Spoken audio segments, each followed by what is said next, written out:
Hello everyone, I am Sonamoni learning সেন্টারে সবাইকে স্বাগত।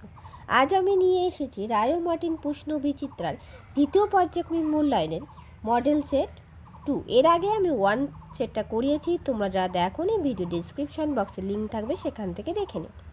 দেখো, একের দাগে বলেছে সঠিক উত্তরটি লেখো।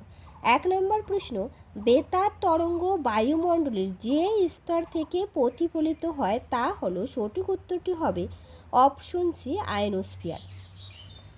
পরের প্রশ্ন 2 দাগ, পৃথিবীর অ্যালবেডোর পরিমাণ হলো, সঠিক উত্তরটি হবে অপশন সি, 35%। অ্যালবেডোর পরিমাণ কত? 35%। পরের প্রশ্ন 3 দাগ, বায়ুর গতিবেগ মাপা হয় যে যন্ত্রের সাহায্যে তা হলো অ্যানিমোমিটার যন্ত্রের সাহায্যে। পরের প্রশ্ন 4 দাগ, 30 থেকে 35 বছরের গড় আবহাওয়াকে বলা হয় কি? জলবায়ু বলা হয়। 30 থেকে 35 বছরের গড় আবহাওয়াকে বলা হয় জলবায়ু। পরের প্রশ্ন 5 দাগ, তুলো চাষ ভালো হয়, সঠিক উত্তর হবে কালো মাটিতে। কালো মাটি অর্থাৎ রেগুড় মাটিতে তুলো চাষ সব থেকে ভালো হয়। পরের প্রশ্ন দেখো 6 দাগ, নবীন পল্লীর আর এক নাম, সঠিক উত্তর হবে খাদান। এর সাথে আসতে পারে ভাঙর। ভাঙর কি? ভাঙর হচ্ছে প্রাচীন পল্লীর আর এক নাম, অর্থাৎ প্রাচীন পল্লী যেটা সেটা ভাঙর, আর নবীন পল্লী খাদান। পরের প্রশ্ন দেখো 7 দাগ, শ্বাসমূল দেখা যায়, সঠিক উত্তরটা হবে অপশন সি, ম্যানগ্রোভ উদ্ভিদ। উত্তর হতো লবণাম্ব উদ্ভিদ, কিন্তু লবণাম্ব উদ্ভিদ অপশনগুলোতে নেই, তো ম্যানগ্রোভ অরণ্য আছে। ম্যানগ্রোভ অরণ্যে কী হয়? শ্বাসমূল দেখা যায়। পরের প্রশ্ন দেখো 8 দাগ, আম গাছ কী জাতীয় অরণ্যের উদ্ভিদ? উত্তর হবে ক্রান্তীয় পাতা ঝরা অরণ্য। দেখবে একটা সময় আম গাছে কোনো একটা সময় পাতা থাকে না, অর্থাৎ ঝরে পড়ে, এই জন্য একে ক্রান্তীয় পাতাঝরা অরণ্য বলা হয়। এরপর দেখো 9 দাগ, শূন্যস্থান পূরণ করো। একটি অভয়ারণ্যের উদাহরণ হলো, সঠিক উত্তর হবে জলদাপাড়া। জলদাপাড়া একটি অভয়ারণ্য। সুন্দরবন একটি অভয়ারণ্য এবং সুন্দরবন একটি ন্যাশনাল পার্কও। অভয়ারণ্য বলা হয়, ন্যাশনাল পার্কও বলা হয়, আর জলদাপাড়া কি? অভয়ারণ্য। পরের দাগে দেখো 10 দাগ, শূন্যস্থান পূরণ করো। ভারতে পশ্চিমী ঝঞ্ঝা দেখা যায় কোন ঋতুতে? শীত ঋতুতে দেখা যায়। আর কোথায় দেখা যায়? জম্মু কাশ্মীরে। পরের প্রশ্ন দেখো 11 দাগ, শুদ্ধ বা অশুদ্ধ লেখো। লু দেখা যায় গ্রীষ্মকালে, এটি শুদ্ধ। পরের প্রশ্ন 12, সংরক্ষিত অরণ্যে শিকার ও পশুচারণ অন্যান্য ক্রিয়াকলাপ নিষিদ্ধ, এটিও শুদ্ধ। এরপর দেখো 2 দাগ, নিচের প্রশ্নগুলির অতি সংক্ষিপ্ত উত্তর দাও, যে কোনো 8টি। 1 নম্বর প্রশ্ন বলছে আন্টার্কটিকার সর্বোচ্চ শৃঙ্গের নাম কি? উত্তর হবে ভিনসন ম্যাসিভ। ভিনসন ম্যাসিভ আন্টার্কটিকার সর্বোচ্চ শৃঙ্গের নাম। পরের প্রশ্ন দেখো 2 দাগ, আন্টার্কটিকা তথা পৃথিবীর দীর্ঘতম হিমবাহের নাম কি? উত্তর হবে ল্যাম্বার্ট। কি বললাম? ল্যাম্বার্ট। পরের প্রশ্ন 3 দাগ, পৃথিবীর সর্বাধিক বৃষ্টিবহুল স্থানের নাম কি? মৌসিনরাম। কি বললাম? মৌসিনরাম, পৃথিবীর সর্বাধিক বৃষ্টিবহুল স্থান।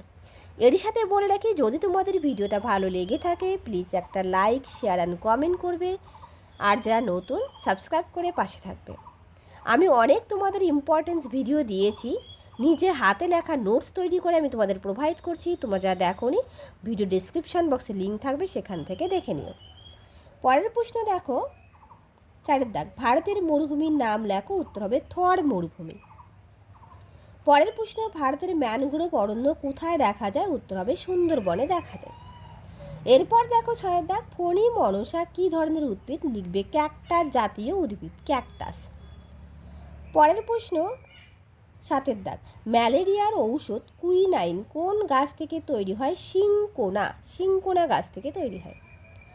পরের প্রশ্ন 8, রেশার পিন কোন গাছ থেকে তৈরি হয়? উত্তর লিখবে সর্পগন্ধা গাছ থেকে তৈরি হয়। পরের প্রশ্ন 10, ক্ষুদ্রতম মহাদেশের নাম কি? উত্তর লিখবে ওয়াশিনিয়া মহাদেশ। পরের প্রশ্ন 10 দাগ, কোন অসুখ সারাতে তুলসী পাতা খাওয়া হয়? উত্তর লিখবে সর্দি কাশি। দেখো, আমি তোমাদের এই কয়েকদিন ভিডিও দিতে পারিনি, তার কারণ আমার ইলেকশন ডিউটি ছিল, যার জন্য আমি তোমাদের ভিডিও দিতে পারিনি, তার জন্য আমি সরি, কিন্তু তোমরা অবশ্যই ভিডিওগুলো দেখবে। এরপর দেখো 3 দাগে, নিচের প্রশ্নগুলি সংক্ষিপ্ত উত্তর দাও, যে কোনো 4টি। 1 দাগে বলছে আবহাওয়া জলবায়ুর পার্থক্য লেখো। তোমাদের টেক্সট বইয়ের 45 নম্বর পেজে রয়েছে। দেখো উত্তর, আবহাওয়া ও জলবায়ুর পার্থক্য। তোমাদের টেক্সট বইয়ে এত সুন্দর করে দেওয়া আছে আবহাওয়া।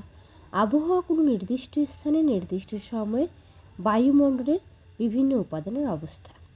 আর জলবায়ু হলো কোনো অঞ্চলে 30 থেকে 35 বছরের আবহাওয়ার গড় অবস্থা। পরে দেখো 2 নম্বর পয়েন্ট, আবহাওয়া প্রতিদিন এমনকি প্রতি মুহূর্তে বদলায়, জলবায়ু প্রতিদিন বদলায় না। 3 নম্বর পয়েন্ট, আবহাওয়া স্বল্প পরিসরে পরিবর্তিত হয়। আর 3 নম্বর, জলবায়ু বিস্তৃত অঞ্চলভেদে পরিবর্তিত হয়। পরের প্রশ্ন দিয়ে দেখ, ইনসুলেশন কাকে বলে? তোমাদের টেক্সট পেয়েছে 40 নম্বর পেজে রয়েছে। দেখো ইনসুলেশন কাকে বলে। সূর্যরশ্মির 200 কোটি ভাগের 1 ভাগ মাত্র পৃথিবীতে এসে পৌঁছায়, একে বলা হয় ইনসুলেশন। এইটুকু লিখে দেবে। ইনসুলেশন কথার অর্থ হলো আগত সৌর বিকিরণ। পরের প্রশ্ন তিনি দেখ, বায়ুর আর্দ্রতা কাকে বলে? তোমাদের টেক্সট বইয়ে 47 নম্বর পেজে রয়েছে। দেখো 47 নম্বর পেজে বায়ুর আর্দ্রতা, নির্দিষ্ট উষ্ণতায় নির্দিষ্ট পরিমাণ বায়ুতে যে পরিমাণ জলীয় বাষ্প থাকে সেটাই ওই বায়ুর আর্দ্রতা। বায়ুর আর্দ্রতা মাপা হয় হাইগ্রোমিটার যন্ত্রের সাহায্যে। এই প্রশ্নটা শর্ট কোশ্চেন হিসাবে থাকেই পরীক্ষায়। থার্মোমিটার দেখো উপরে লেখা আছে উষ্ণতা মাপার যন্ত্রের নাম। পরের প্রশ্ন দেখো 4 দাগ, ল্যাটেরাইট মাটি সম্পর্কে যা জানো লেখো। তোমাদের টেক্সট বই 84 নম্বর পেজে রয়েছে। দেখো ল্যাটেরাইট মাটি চ্যাপ্টারটা খুব ভালো করে পড়বে। ল্যাটেরাইট মাটি খুব বেশি উষ্ণতা ও বৃষ্টিপাতযুক্ত অঞ্চলে যেখানে পর্যায়ক্রমে শুষ্ক ও আর্দ্র ঋতু দেখা যায় সেখানে এই মাটির সৃষ্টি হয়। লৌহ অক্সাইডের উপস্থিতির জন্য এই মাটির রং ইটের মতো গাঢ় লাল। এই মাটি অনুর্বর। চিনেবাদাম, জোয়ার, বাজরার আগে এই মাটিতে চাষ হয়। ছোটনাগপুর মালভূমি, পূর্বঘাট ও পশ্চিমঘাট পর্বতের কিছু অংশে এবং মেঘালয়ের মালভূমির বেশিরভাগ অংশে ল্যাটেরাইট মাটি দেখা যায়। এই পর্যন্ত তোমরা খুব সুন্দর করে লিখবে। কোন কোন বিষয়ের উপর নির্ভর করে মাটি তৈরি হয়? তোমাদের টেক্সট বইয়ে 83 নম্বর পেজে রয়েছে। দেখো উত্তর, মাটির সৃষ্টি, জলবায়ু, আদিশিলা, জৈব পদার্থ, ভূপ্রকৃতি ও সময়ের উপর নির্ভর করে মাটি তৈরি হয়। মাটি তৈরিতে অনেক সময় লাগে। যত বেশি সময় ধরে তৈরি হয় মাটি তত পরিণত হয়। মাটি সৃষ্টিতে কী কী লাগে দেখো ছক করে দেওয়া আছে। ভূপ্রকৃতি, আদিশিলা, জৈব পদার্থ, জলবায়ু এবং সময়। এরপর দেখো 4 দাগে ব্যাখ্যামূলক প্রশ্নের উত্তর দাও, অর্থাৎ নিম্নলিখিত প্রশ্নগুলির ব্যাখ্যামূলক উত্তর দাও, যে কোনো 4টি। 1 নম্বর প্রশ্ন, বিজ্ঞানীরা কোন সময়ে আন্টার্কটিকা অভিযান করেন এবং কেন? সাধারণত বিজ্ঞানীরা ডিসেম্বর মাসেই আন্টার্কটিকা অভিযানে যান। তোমরা এখান থেকে লিখবে মাউন্ট এরেবাসের উত্তপ্ত বাষ্প এখান থেকে শুরু করে অন্তহীন বরফের রাজত্ব, এই পর্যন্ত লিখে দেবে। কেমন? পরের প্রশ্ন দিয়ে দাগ, আন্টার্কটিকায় বিশ্ব উষ্ণায়নের কী প্রভাব দেখা যায়? দেখো আন্টার্কটিকার বিশ্ব উষ্ণায়ন, কিন্তু বিশ্ব উষ্ণায়ন, ওজোন স্তর ক্ষয়, বায়ু দূষণ ইত্যাদির কারণে আন্টার্কটিকার দূষণমুক্ত বিশুদ্ধ প্রাকৃতিক পরিবেশ, মেঘমুক্ত স্বচ্ছ আকাশ, নির্মল বাতাস সব কিছু এখন চরম সংকটে। ক্রমাগত উষ্ণতা বাড়ার ফলে প্রতিদিনই একটু একটু করে গলে যাচ্ছে আন্টার্কটিকার বরফ, কমে যাচ্ছে মহাদেশটার আয়তন। ফলে ক্রিল, সিল, পেঙ্গুইন সবারই সংখ্যা ক্রমশ কমে যাচ্ছে। পরের প্রশ্ন 3, ভারতের জলবায়ুতে মৌসুমী বায়ুর প্রভাব লেখো। দেখো উত্তর, ভারতে মৌসুমী বায়ুর প্রভাব খুব সুন্দর করে দেওয়া আছে, এখান থেকে তোমরা লিখে দেবে। কেমন? পরের প্রশ্ন দেখো 4 দাগ, বৃষ্টির ছায়া অঞ্চল সৃষ্টি হয় কেন? উদাহরণ সহযোগে লেখো। এই বৃষ্টির ছায়া অঞ্চল কিন্তু খুবই ইম্পর্টেন্ট। দেখো বঙ্গোপসাগর থেকে এই বায়ু উত্তর দিকে প্রবাহিত হয়ে মেঘালয়ে গারো, খাসি, জয়ন্তিয়া পাহাড়ে বাধা পেয়ে প্রচুর বৃষ্টিপাত ঘটায়। মেঘালয়ের মৌসিনরাম অঞ্চলে এই বায়ুর প্রভাবে পৃথিবীর মধ্যে সবচেয়ে বেশি বৃষ্টিপাত হয়। পরীক্ষায় আসতে পারে পৃথিবীর সবচেয়ে বেশি বৃষ্টিপাত কোথায় হয়? মেঘালয়ের মৌসিনরামে। গড় বৃষ্টিপাত 11,872 মিলিমিটার। এই বায়ুর ফলে গোটা পশ্চিমবঙ্গে প্রচুর বৃষ্টিপাত হয়। আরব সাগর থেকে এই বায়ু ভারতে প্রবেশ করে পশ্চিমঘাট পর্বতের পশ্চিম ঢালে প্রচুর বৃষ্টিপাত ঘটায়। পশ্চিমঘাট পর্বতের পূর্ব ঢালে এসে পৌঁছলে জলীয়বাষ্প কমে যাওয়ার জন্য এই বায়ুর প্রভাবে বৃষ্টি কমে যায়। একে বৃষ্টির ছায়া অঞ্চল বলা হয়। Very very important. পরের প্রশ্ন 5, করমণ্ডল উপকূলে বছরে 2 বার বৃষ্টি হয় কেন? ভেরি ভেরি ইম্পর্টেন্ট, প্রত্যেকটা প্রশ্নই এখানকার। দেখো উত্তরটা এখান থেকে হবে। সেপ্টেম্বর মাসের শেষ বা অক্টোবর মাসের শুরুতে স্থলভাগ থেকে জলভাগের দিকে বায়ু চলাচল করতে থাকে। এই বায়ু হলো উত্তর পূর্ব মৌসুমী বায়ু। স্থলভাগ থেকে আসার কারণে জলীয়বাষ্প কম থাকায় এই বায়ুতে বৃষ্টি প্রায় হয় না। তবে বঙ্গোপসাগরের উপর দিয়ে প্রবাহিত হওয়ার সময় উত্তর পূর্ব মৌসুমী বায়ু প্রচুর পরিমাণে জলীয়বাষ্প সংগ্রহ করে। এই বায়ু থেকেই করমণ্ডল উপকূলে প্রচুর বৃষ্টিপাত হয়।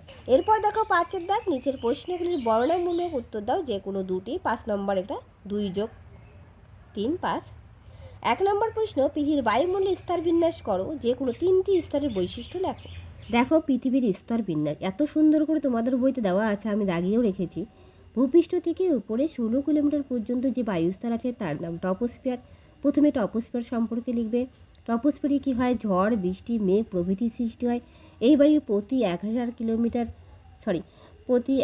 মিটার উচ্চতায় 6.4 ডিগ্রি সেলসিয়াস হারে উষ্ণতা কমে যায়, এইটুকু লিখবে। তারপরে লিখবে স্ট্র্যাটোস্ফিয়ার।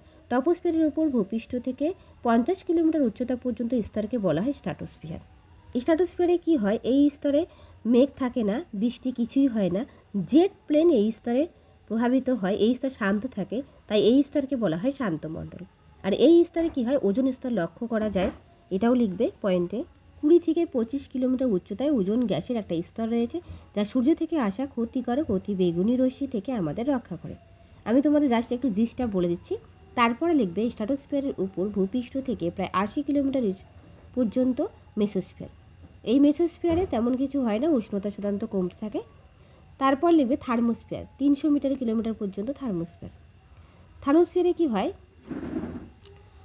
এখানে বাতাস প্রায় নেই, তাই আকাশকে কালো দেখায়। এই স্তরে আরেক নাম আয়নোস্ফিয়ার। তারপর সবার শেষে লিখবে এক্সোস্ফিয়ার। থার্মোস্ফিয়ারের পরে আছে এক্সোস্ফিয়ার, তারপরে আছে সীমাহীন মহাকাশ, কৃত্রিম উপগ্রহ, মহাকাশ স্টেশন এই স্তরে থাকে। ঠিক আছে, আমি যেভাবে বললাম তোমরা ঠিক ওইভাবেই একটু একটু করে লিখবে। পরের প্রশ্ন 2, জলচক্র পদ্ধতি বর্ণনা করো। তোমাদের টেক্সট বইয়ে 34 নম্বর পেজে রয়েছে। চলো দেখো, আমি প্রত্যেকটা টেক্সট বইয়ের নাম্বার কিন্তু দেওয়া আছে, পেজ নাম্বার, তোমরা সেখান থেকেই পড়বে। দেখো জলচক্র, যেহেতু এটি 5 নম্বরের প্রশ্ন বা 4 নম্বরের প্রশ্ন আসতে পারে, তার জন্য তোমরা আমি যেখান থেকে দাগিয়েছি সেখান থেকে পড়বে, কেমন? এই প্রশ্নটা কিন্তু খুবই ইম্পর্টেন্ট। পরের প্রশ্ন 3 দাগ, বিশ্ব উষ্ণায়ন কি? Very very important. পরিবেশের উপর এর প্রভাব লেখো। এবার দেখো, বিশ্ব উষ্ণায়ন, গ্রিনহাউস পৃথিবী। দিনের বেলায় সূর্য থেকেই পৃথিবীতে যে তাপ আসে, রাতে সেই তাপ মহাশূন্যে ফিরে যায়, কিন্তু বাতাসে থাকা জলীয় বাষ্প, carbon dioxide, methane, nitrous oxide প্রভৃতি গ্রিনহাউস গ্যাসগুলি এই ফিরে যাওয়া তাপ কিছুটা শোষণ করে, ফলে বায়ুমণ্ডলের উষ্ণতা বাড়তে থাকে। গ্রিনহাউসের মতো পৃথিবীও গরম হয়ে ওঠে, এরই নাম বিশ্ব উষ্ণায়ন। ভেরি ভেরি ইম্পর্টেন্ট প্রশ্ন। বিশ্ব উষ্ণায়ন পরীক্ষায় কিন্তু বিশ্ব উষ্ণায়ন থাকবেই, এই প্রশ্নটা খুব ভালো করে পড়বে। তাহলে আজ রইল এ পর্যন্ত, আবার দেখা হবে নতুন আর একটা ভিডিওতে। যদি তোমাদের ভিডিওটা ভালো লেগে থাকে প্লিজ একটা লাইক, শেয়ার অ্যান্ড কমেন্ট করবে, আর যারা নতুন সাবস্ক্রাইব করে পাশে থাকবে। Thank you everyone.